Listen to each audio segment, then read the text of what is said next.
Assalamualaikum warahmatullahi wabarakatuh. Anak-anak, untuk persiapan ujian sekolah tahun 2021, mata pelajaran IPA Biologi, akan saya sampaikan kisi-kisi soal-soalnya serta materi-materi ringkasnya. Langsung saja, ini adalah kisi-kisi soal ujian sekolah yang secara detailnya dapat juga kamu lihat di file ringkasan. Jadi untuk soal-soal biologi, ini adalah kisi-kisinya. Ya. Selanjutnya, untuk ringkasan materinya, saya ringkas lagi. Ada beberapa soal yang kebetulan sama, sehingga tidak perlu saya ulang. Jadi ini yang melompat-lompat ini karena sama. Selanjutnya, kita mulai yang pertama. Jadi gejala alam biotik dan abiotik. Kalian tentu sudah tahu yang namanya biotik itu yang berkaitan dengan makhluk hidup, baik itu hewan, tumbuhan, maupun manusia. Sedangkan yang abiotik adalah selain yang makhluk hidup. Jadi nanti kamu bisa menganalisis di sini ini mana yang termasuk makhluk hidup atau biotik dan yang bukan makhluk hidup. Yang abiotik itu tidak hanya yang tampak terlihat oleh mata, tetapi juga yang tidak tampak. Seperti cahaya, udara, itu juga termasuk abiotik. Kita lanjut yang kedua, ciri-ciri makhluk hidup.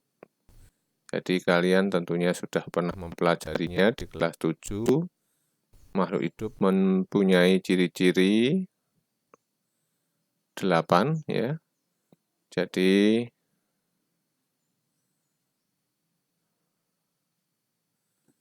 8 ciri ini mulai dari respirasi atau bernafas, makan dan minum, bergerak, reproduksi, ekskresi, tumbuh berkembang, peka terhadap rangsang, serta adaptasi.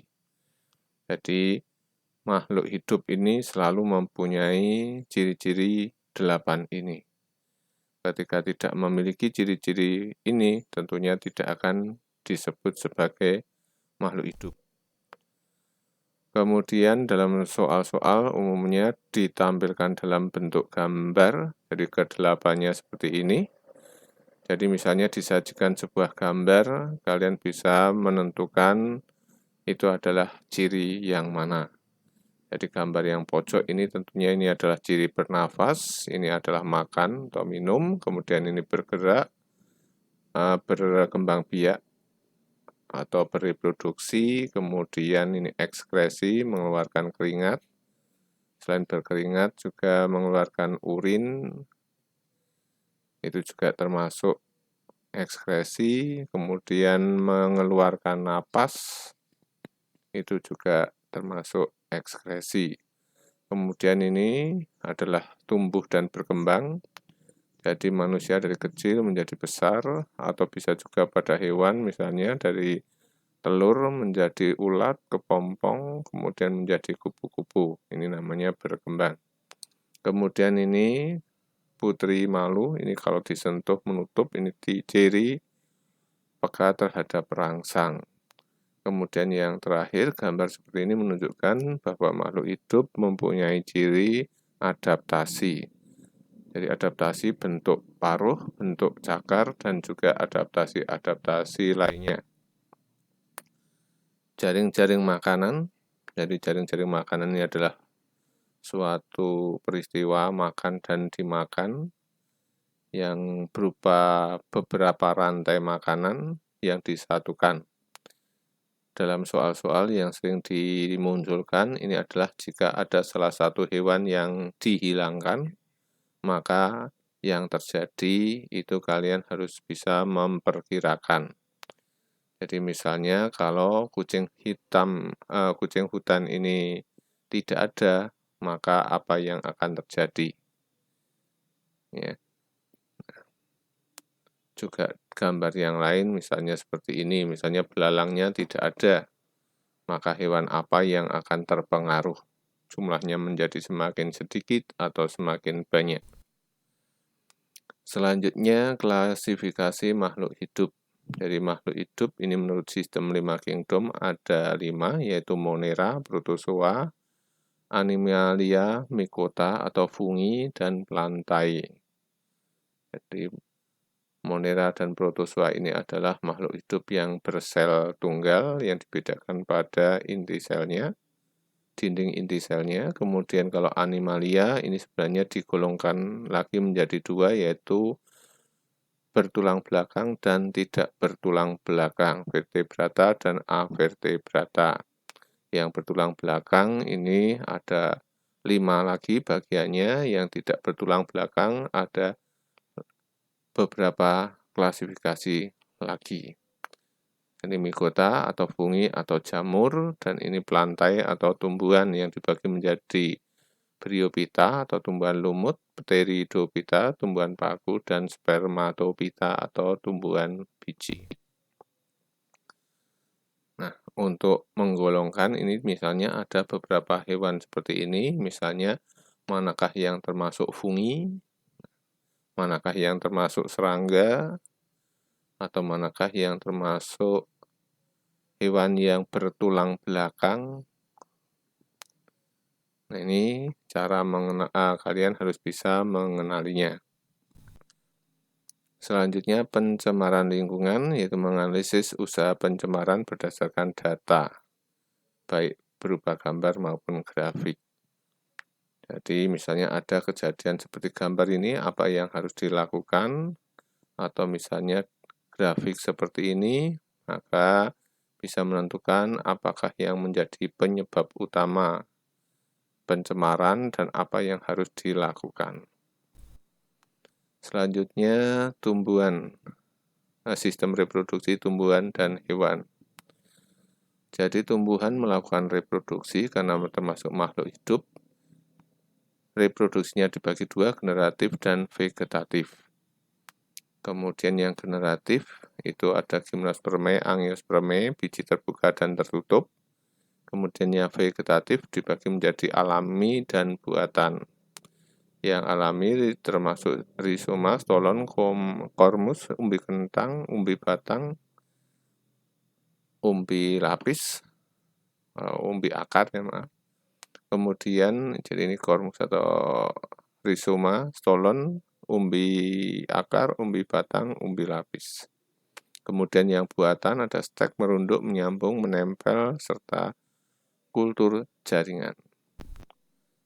Sedangkan pada hewan juga sama, ada generatif, vegetatif ya. Generatif itu adalah dengan cara kawin, vegetatif tanpa kawin. Ada yang ovipar atau bertelur, vivipar ini beranak, ovovivipar bertelur dan beranak. Sedangkan yang vegetatif itu yang tanpa melalui perkawinan, itu terdiri dari tunas, fragmentasi, serta membelah diri. Kemudian sistem gerak. Untuk sistem gerak kalian pelajari, yaitu tentang tulang, bagian nama-nama tulang, ataupun mungkin bentuk-bentuk tulang, bagian-bagiannya, misalnya tulang dahi dan seterusnya. Kemudian kalau jenisnya ada tulang pipih, tulang panjang, tulang yang lain, ya. Kemudian juga otot, serta sendi. Nah, ini yang merupakan materi pada sistem gerak. Kemudian sistem pencernaan, bagian-bagian dari sistem pencernaan mulai dari mulut sampai dengan anus. Ya. Kemudian selain alat-alatnya juga kelenjar-kelenjarnya. Di buku kalian tentunya bisa dilihat lagi kelenjar-kelenjar yang dihasilkan dan fungsi dari kelenjar-kelenjar tersebut. Selanjutnya, organisasi kehidupan. Jadi organisasi kehidupan dari makhluk hidup paling kecil ini disebut sel. Sel berkumpul menjadi jaringan, jaringan menjadi organ, organ menjadi sistem organ, kemudian dari sistem organ jadilah organisme. Kemudian dari bagian terkecil dari makhluk hidup ini, yaitu yang disebut sel, Sel ini terdiri dari dua, yaitu sel hewan dan sel tumbuhan, dan setiap sel itu memiliki bagian-bagiannya lagi. Ini bisa dikenali nama-nama bagian dari sel beserta fungsinya. Kemudian sistem peredaran darah yang kamu pelajari adalah sistem peredaran darah besar dan kecil, ini untuk manusia ya. Jadi sistem peredaran darah besar, kecil, kemudian bagian-bagian dari jantung, di serambi kanan kiri, bilik kanan kiri, kemudian bagian-bagian yang banyak oksigen dan yang banyak karbon dioksidanya ini ada di bagian mana. Kalau dalam gambar ini tentunya yang merah ini yang banyak oksigen, yang biru ini yang banyak karbon dioksida.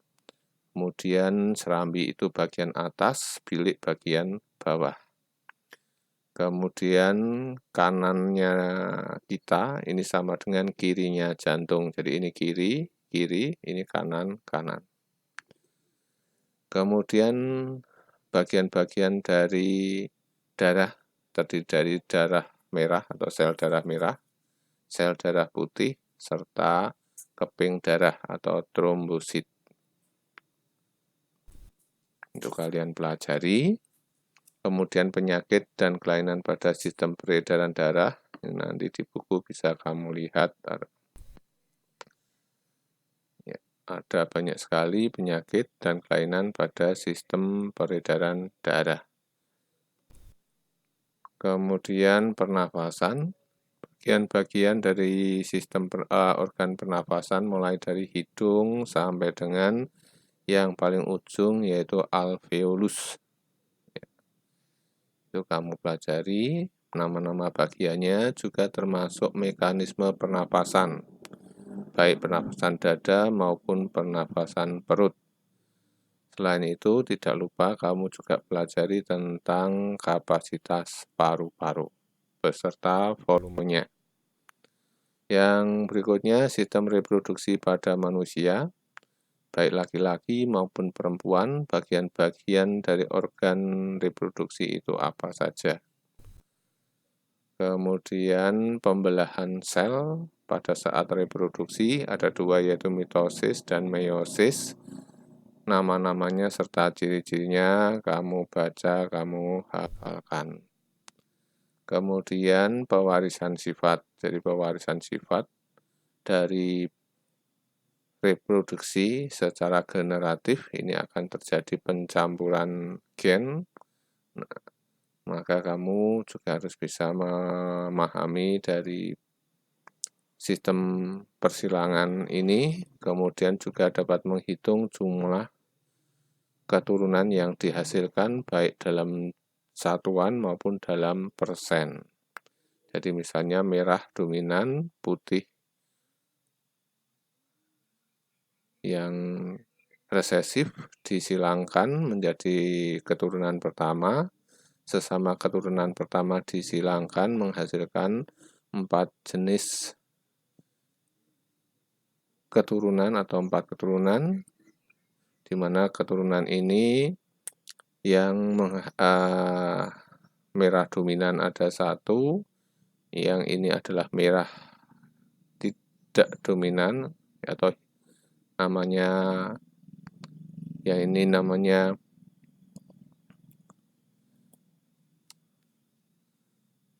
pakai M besar semua atau homozigot. Yang ini M besar dan M kecil itu heterozigot, warnanya tetap merah karena dominan, dan yang ini adalah juga homozigot karena M-nya kecil semua, warnanya putih. Jadi kalau di persentase ini 25%, M besar M kecilnya ini ada 50%, M kecilnya 25%. Berikutnya bioteknologi baik yang konvensional maupun yang modern apa saja, ya. Kemudian pergerakan navigasi hewan, hewan itu berpindah menggunakan sistem navigasi yang didasarkan pada suatu sistem kemagnetan bumi. Kemudian tentang tanah dan keberlangsungan kehidupan, ini macam-macam tanah, ciri-ciri tanah, serta fungsinya. Kemudian yang terakhir adalah teknologi yang ramah lingkungan. Ya, baiklah itu ringkasan materi untuk ujian sekolah yang akan kalian laksanakan mulai insya Allah Senin atau Minggu depan. Semoga berhasil, selalu belajar. Assalamualaikum warahmatullahi wabarakatuh.